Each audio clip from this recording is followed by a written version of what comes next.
I was born in the middle of my very first argument.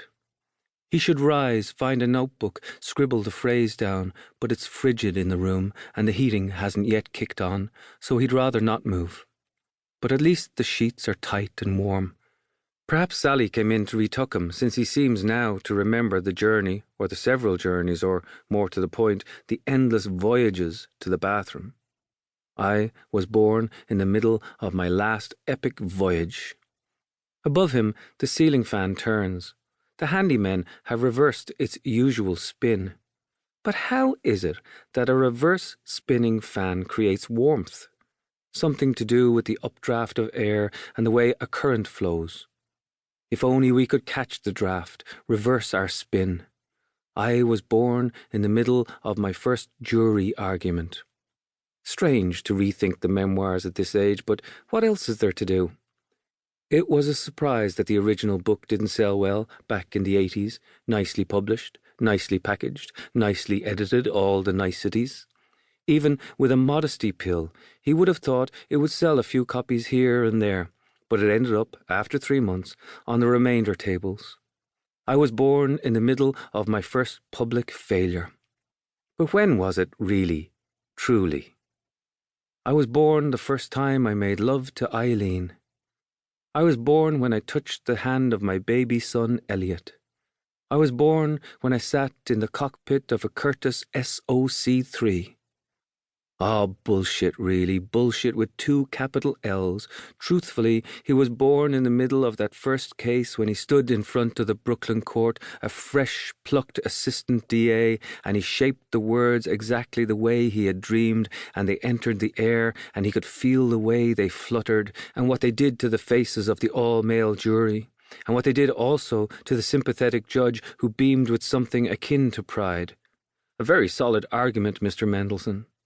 He knew, right then, he would never turn away. The law was what he was made for. How many eons ago now? He should write it down. But that's the problem with age, isn't it? You have the feeling, but not the dates. Find the dates, you lose the feeling. A pencil and some paper, Sally, my dear. Is that too much to ask? I was born in the middle of my very first memory loss. Why, oh why, is there never any paper by the bedside? Maybe I should use a tape recorder, one of those little digital marvels. Perhaps there's one on my BlackBerry. It has, after all, everything else. He has taken recently to tucking it into his pyjama pocket, where it remains during the night, the little red light pulsing. A wondrous machine. It brings news of all the latest triumphs and terrors while he dozes and snores. Coups and wars and revolutions and rebellions and other sundry sadnesses, all plotting their escape from the comfort of his bed. Interesting, that.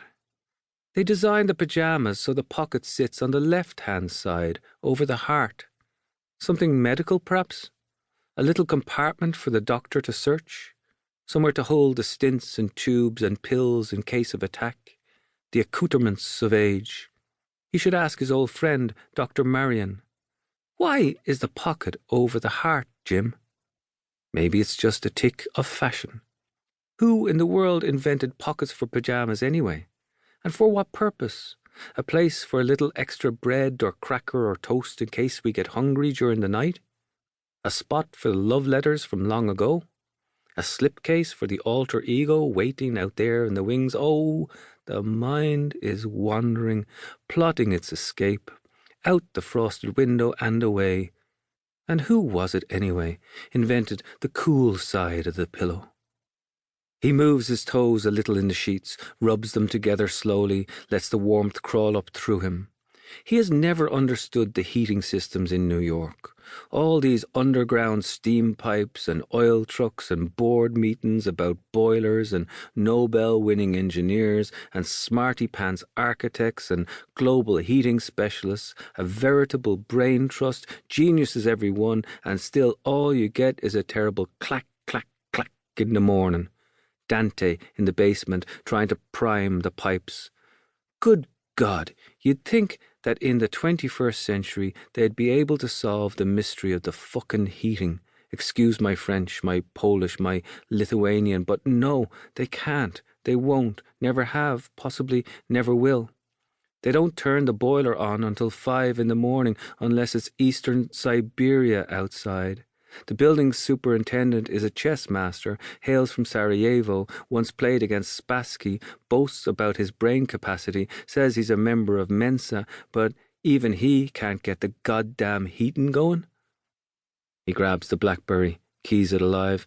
22 minutes still before the pipes kick on properly. He is tempted to break his ritual, do an early check of the news and his email, but he slides the BlackBerry back into his pajama pocket. I was born in the middle of my first jury argument, and I came out onto Court Street with a spring in my step. Not quite true. There was never much a spring in my step, even in those days, always lagging a pace behind, not quite Joe DiMaggio or Jesse Owens or Wilt Chamberlain or anyone else for that matter. The spring was kept coiled instead in the language, the intonation, the shape of his words.